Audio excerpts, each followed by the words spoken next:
Analysis. It happened because of the connection between push button 1 and 2, different terminals of K1, K2, and K3, and such bolts. It happened because the push button 2 de-energized the coil of relay and the lamp that is connected to normally closed contact lights up. In step 20, it happened because the connection of push button 1 is for the start button. In my analysis in step 21, because the connection of the conveyor is correct, then the cover cap represents how the conveyor operates. For my analysis in step number 23, the conveyor didn't stop because our counter is broken or not working. That's why even though cups are passing through the conveyor, the counter doesn't count stop. My analysis in step 22 in double actuator is that when you press push button 1, it will start the whole conveyor or system. And when you press push button 2, it will reset the counter because push button 2 resets the counter but doesn't do anything, or it will not stop the conveyor.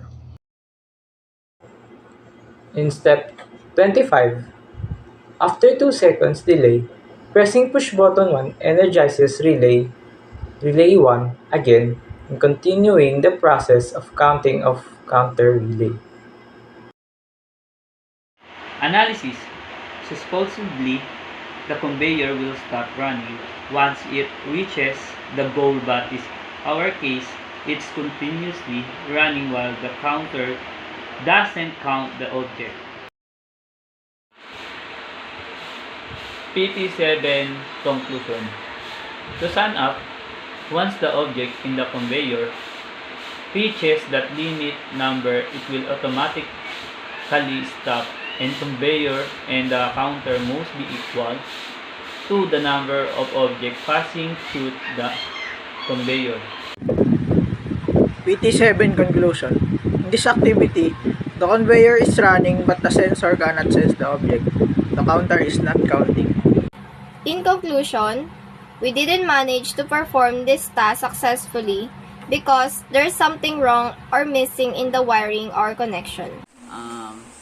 In my conclusion in PT7, I learned what the basic wiring of conveyor and how conveyor works.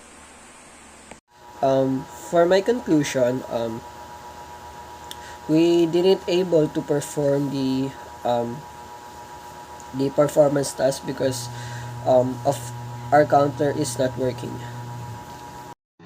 My conclusion in double actuator is that double actuator are mostly used in systems that needs two functions. For example, for pushing or picking. In this performance task, the counter relay didn't operate or count any objects when it placed in the conveyor.